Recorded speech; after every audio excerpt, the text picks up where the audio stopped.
sommes le collectif Halte au massacre en Birmanie,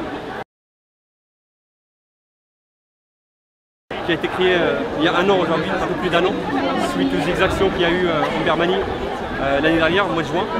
Donc il y a un mouvement qui s'est créé, un mouvement spontané sur les réseaux sociaux. Aujourd'hui, on mène des actions en faveur des Rohingyas. Donc les Rohingyas, je rappelle ce que c'est. Ce sont une ethnie parmi les 130 ethnies qui sont en Birmanie, qui sont les plus persécutées au monde, selon l'ONU.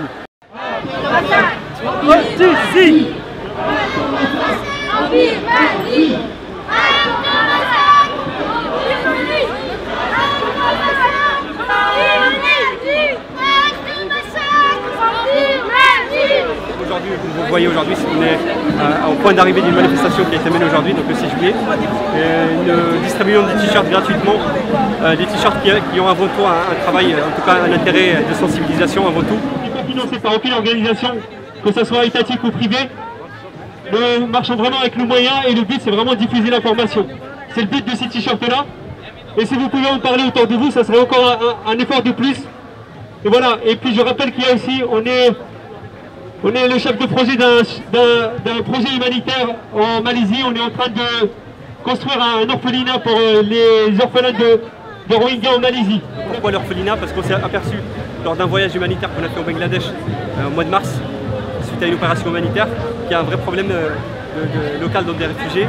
On s'aperçoit qu'il y a beaucoup d'enfants entre 5 qui n'atteignent pas d'abord l'âge de 5 ans et qui ont beaucoup d'entre eux ont perdu leurs parents suite aux exactions qu'il y a eu au passé. Où sont les médias en Birmanie?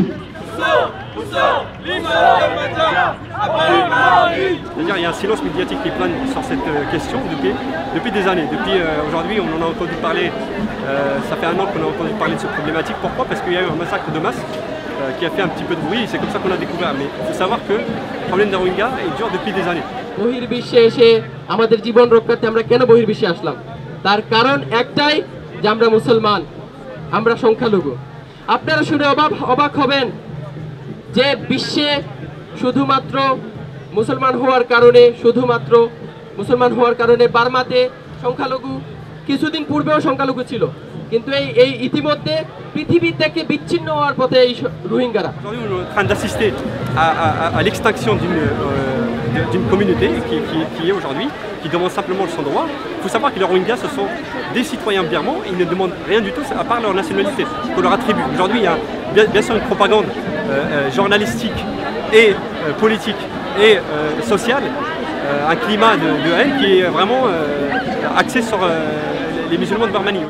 Parce qu'il faut savoir en fait que les Rohingyas, une fois qu'ils quittent leur pays, les problèmes ne sont pas terminés pour eux. Ils se retrouvent, donc ils fuient vers le Bangladesh, vers la Thaïlande ou vers la Malaisie. Et là-bas, donc, ils sont victimes de nombreuses exactions. Ils sont victimes de viols, ils sont victimes d'esclavage. On les fait travailler de force sur des bateaux, dans des industries, sans les payer. Ils sont affamés, ils sont mis en prison. Halte au massacre en Birmanie! Halte au massacre en Birmanie! Halte au massacre en Birmanie! Halte au massacre en Birmanie! Il y a une propagande qui a été faite depuis des années à haïr un ennemi commun qui s'appelle le musulman.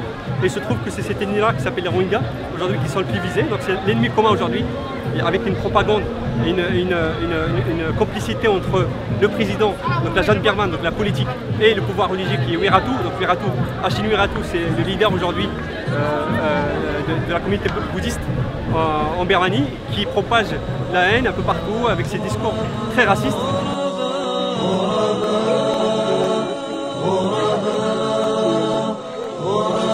C'était le Conseil de l'Union européenne qui a levé les sanctions économiques sur ce pays-là.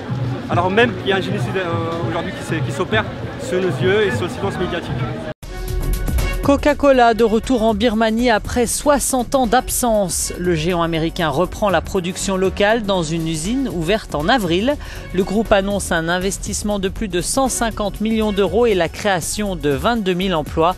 Après 50 ans de dictature militaire, la Birmanie s'ouvre aux entreprises étrangères.